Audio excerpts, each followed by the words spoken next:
Hi, welcome to our YouTube channel, Rehan Talks. We are in the mutual fund show. तो पहले 3 episode में हमने discuss किया equity funds क्या होते हैं। हमने ये जाना कि हमारे पास fix deposit flexi cap funds हैं, मल्टी कैप फंड्स हैं, और वो कैसे कैसे अलग अलग टाइप के इक्विटी फंड्स होते हैं। कुछ अपने शॉर्ट टर्म स्मॉल कैप्स में इन्वेस्ट करते हैं, कुछ लार्ज कैप्स में इन्वेस्ट करते हैं। तो पिछले 3 एपिसोड में हमने ब्रॉडर लेवल पे सब टाइप्स के इक्विटी फंड्स के बारे में जानकारी ली। और आज हम डिस्कस करेंगे डेट फंड्स के बारे में, क्योंकि हर एक पोर्टफोलियो में मल्टीपल डाइवर्सिफिकेशन के लिए ये इंपॉर्टेंट हो जाता है कि आप कुछ पैसा वेल्थ क्रिएशन के लिए यूज करें, जो बेसिकली आपके इक्विटी फंड्स होंगे। But at the same time कुछ यूजर्स के लिए डेट फंड्स भी बहुत जरूरी हो जाते हैं, क्योंकि वो पोर्टफोलियो के वॉलेटिलिटी से कमी करते हैं और एक स्टेबिलिटी प्रोवाइड करते हैं। तो आज के एपिसोड में हम जानेंगे कि डेट फंड्स क्या हैं, कैसे काम करते हैं, और आपके लिए वो कब यूजफुल हो सकते हैं।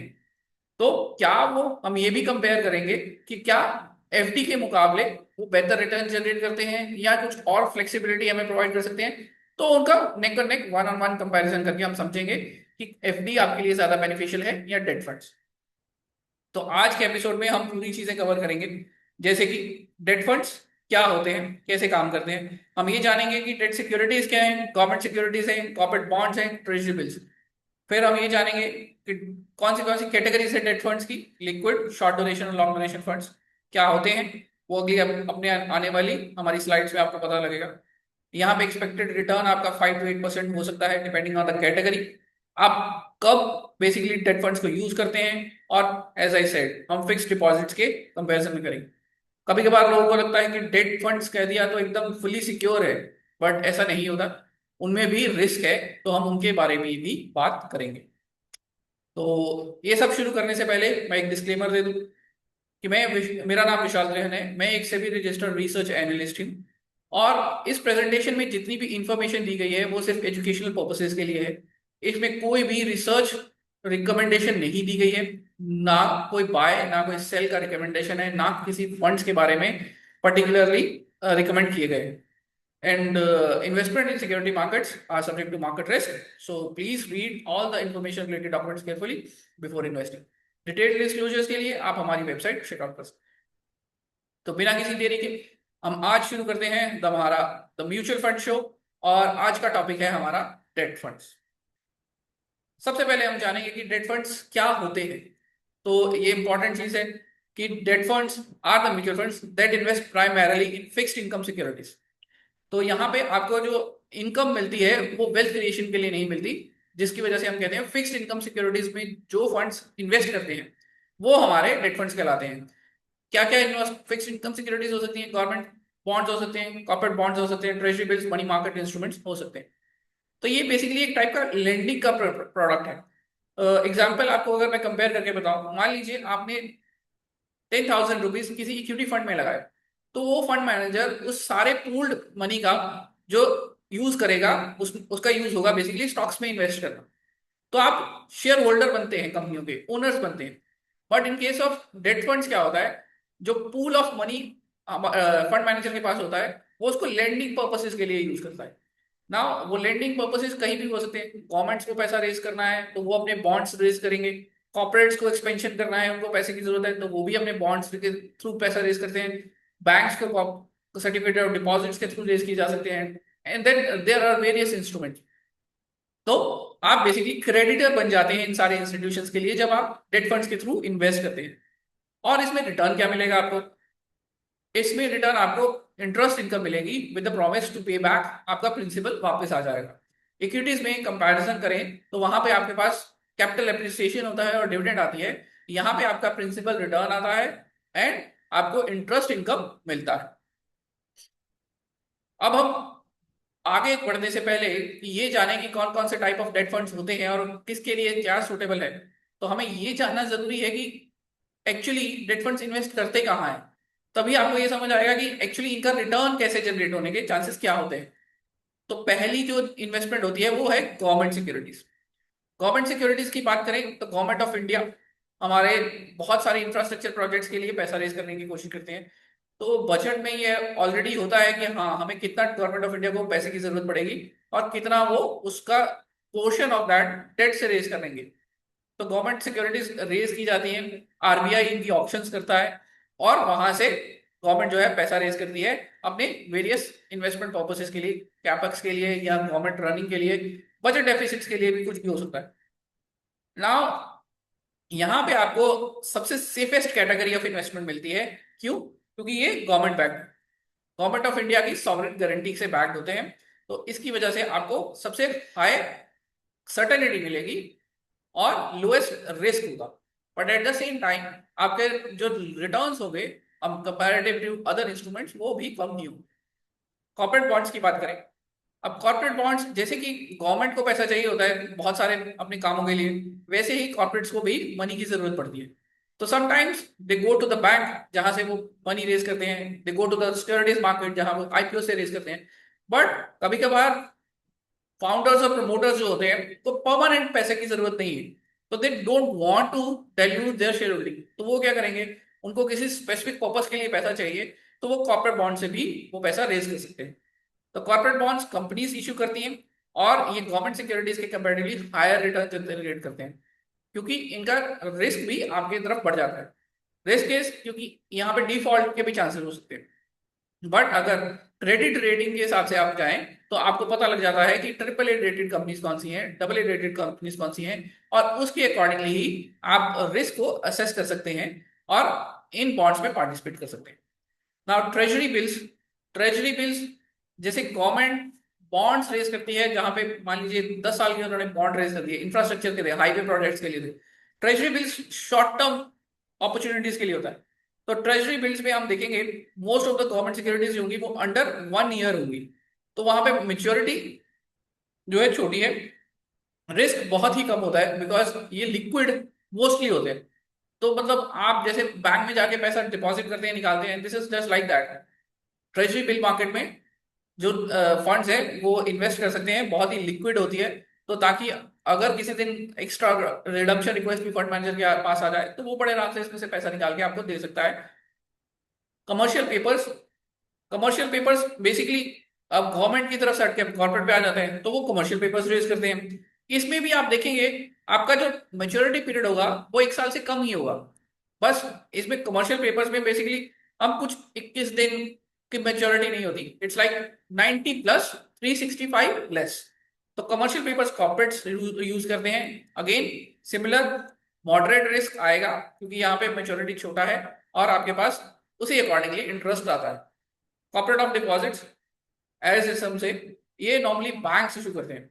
जब बैंक्स को कुछ वर्किंग कैपिटल रिक्वायरमेंट की जरूरत होती है, उनको फंड्स रेज करने होते हैं short term to medium term के लिए, तो वो short certificates of deposit issue करते हैं। वेरी लो रिस्क एनवायरमेंट होता है।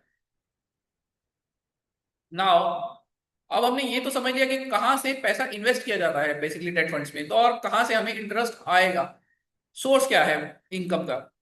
तो depending upon all these investment categories अब हम कैटेगरी ऑफ डेट फंड समझें। और डेट फंड्स को डिवाइड करने के लिए, उनको कैटेगराइज करने के लिए जो एक चीज यूज होती है वो है मेच्योरिटी, टाइम पीरियड ऑफ आप कितने समय के लिए वो पैसा लगा रहे हैं और आपको उस इंस्ट्रूमेंट में मेच्योरिटी कब मिले। तो आपके पास 3 टाइप्स की मेच्योरिटी होती है और जिसके बेसिस पे डेट फंड्स को कैटेगराइज किया जाता है, शॉर्ट टर्म, मीडियम टर्म और लॉन्ग टर्म। जैसे कि नाम ही शो करते हैं, शॉर्ट टर्म म्यूचुअल फंड्स होंगे बेसिकली वो लिक्विड फंड्स होंगे, अल्ट्रा शॉर्ट ड्यूरेशन फंड्स होंगे, लो ड्यूरेशन फंड्स होंगे और मनी मार्केट इंस्ट्रूमेंट्स होंगे।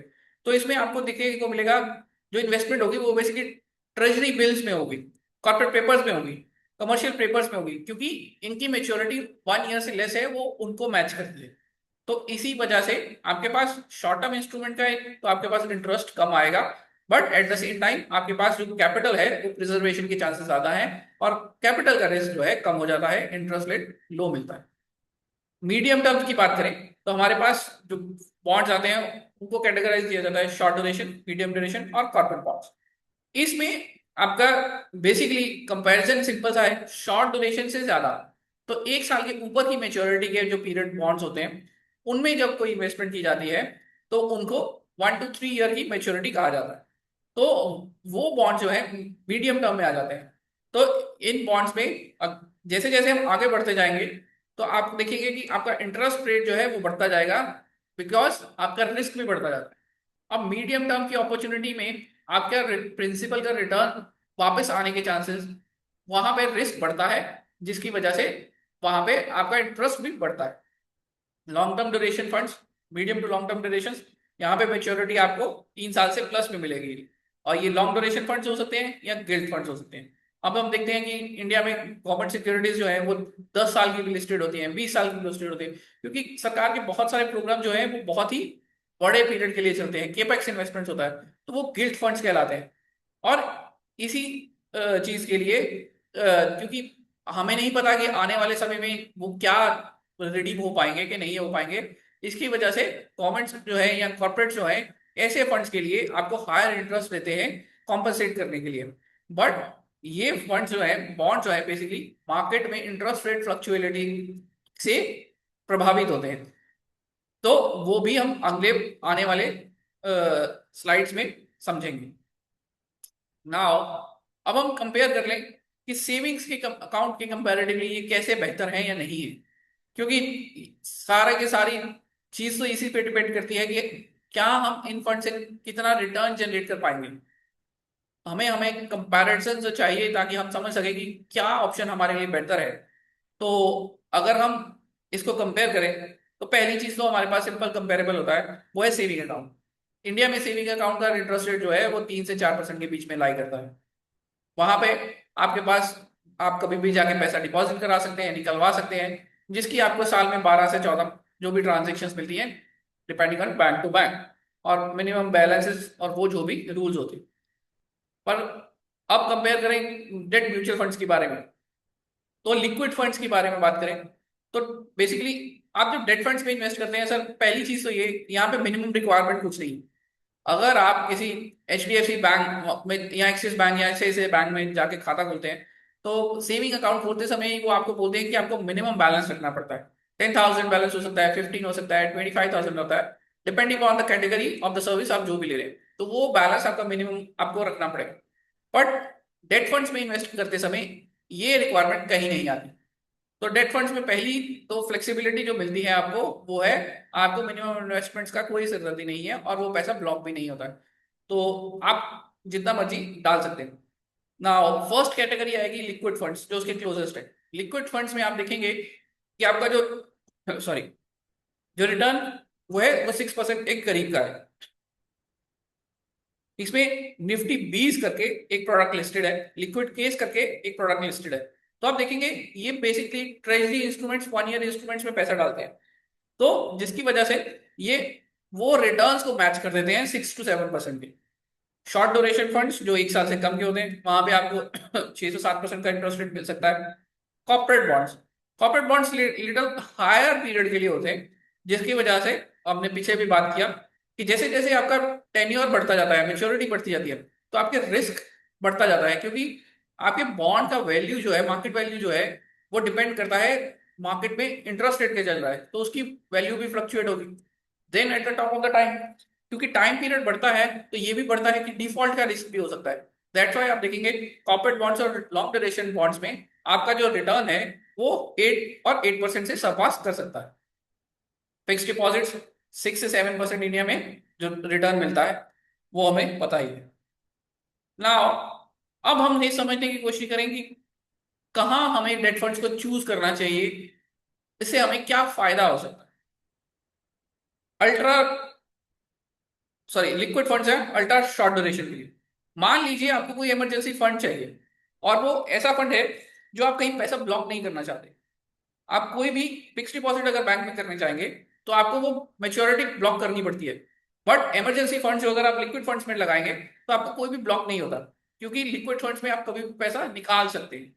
तो इमीडिएट एक्सेस टू मनी है, आप मार्केट में बेचेंगे, 1-2 दिनों में पैसा रिडीम होके आपके पास आ जाता है, तो that becomes a requirement.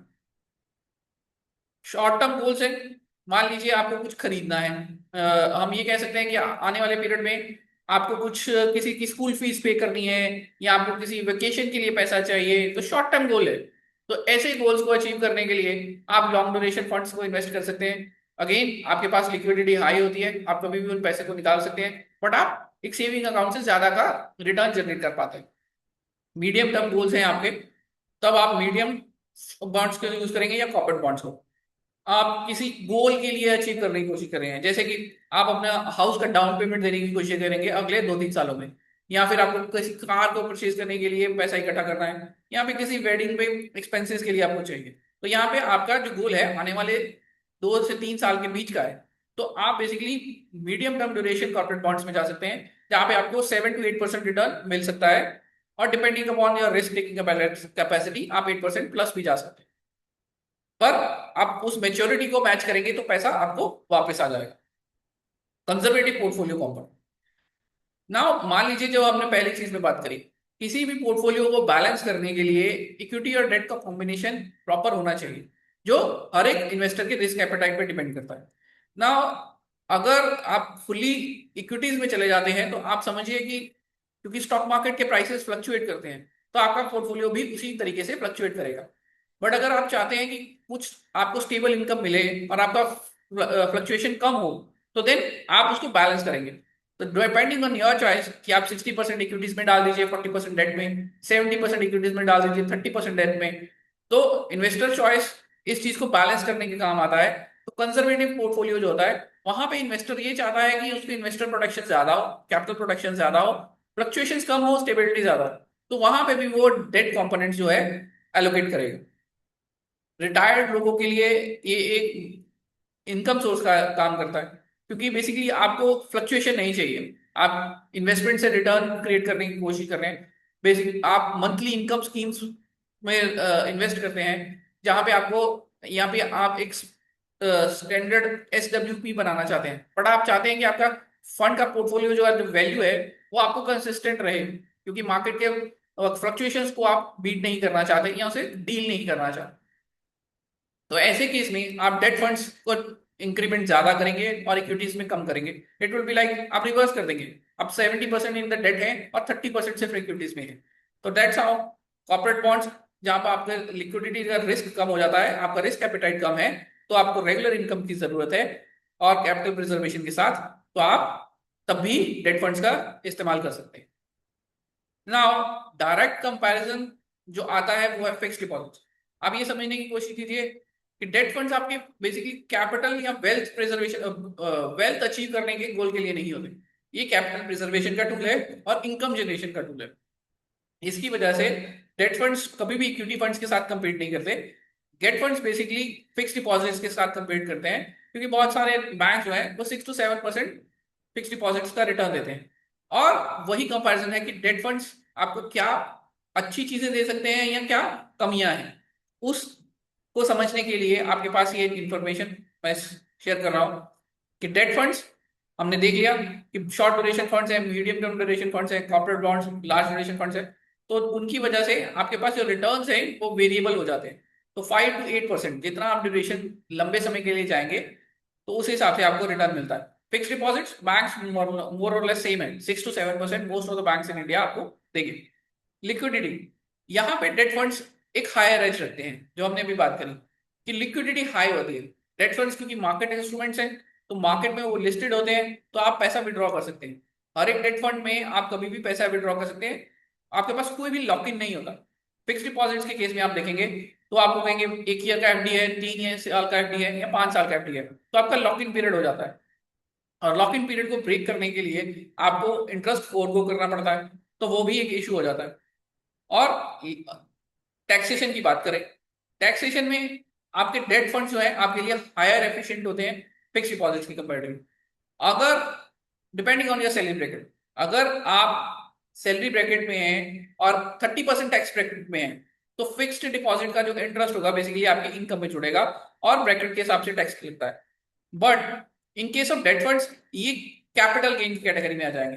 Most of the time it will be, अगर आपने 1 साल से ऊपर होल्ड कर लिया तो वो लॉन्ग टर्म कैपिटल गेन की कैटेगरी में आ जाता है। तो जब आपका विड्रॉल है उसमें आपको कुछ 1 लाख और समथिंग के ऊपर आपको जीरो टैक्स है, उसके ऊपर जब आप विड्रॉल चली जाए तो आपको 12.5% का टैक्स लगता है। तो टैक्स एफिशिएंसी के हिसाब से भी अगर आप HNI है और आपकी अदर सोर्सेज ऑफ इनकम है जो आपकी टैक्स ब्रैकेट को हायर लेके जा रही है, तो डेट फंड्स की आपको ज्यादा फायदा देगा रादर देन फिक्स्ड डिपॉजिट्स, क्योंकि आपका टैक्स आपको कम हो जाएगा। नाउ डेट फंड्स में इंटरेस्ट जो accrual होता है वो डेली बेसिस पे होता है। आपके NAV जो है वो डेली बेसिस पे मूव करते हैं, बट फिक्स डिपॉजिट्स में आपको क्वार्टरली या 6 मंथली जो भी बैंक ने डिसाइड किया है उसके अकॉर्डिंगली इंटरेस्ट मिलता है। Most of the time it is quarterly and sometimes in case आप उसको मंथली सेलेक्ट करते हैं तो मंथली भी है।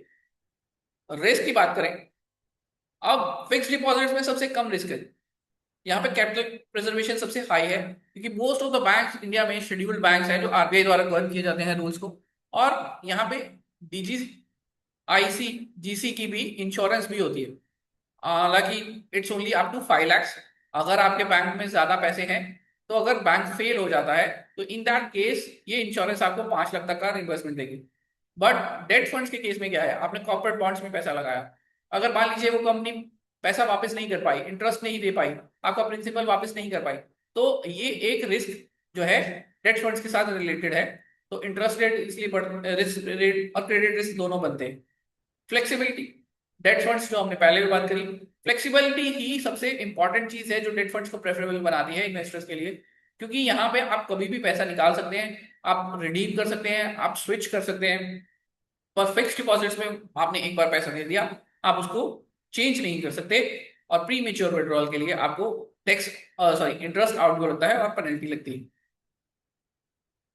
नाउ अब हमने ये तो समझ लिया कि फिक्स डिपॉजिट के कंपैरेटिवली ये कहाँ है और इन्वेस्टर्स को कैसे उसको वे करना चाहिए, उसकी रिक्वायरमेंट को समझते हुए कि उसको फायदा है डेट फंड्स में जाने का कि नहीं है।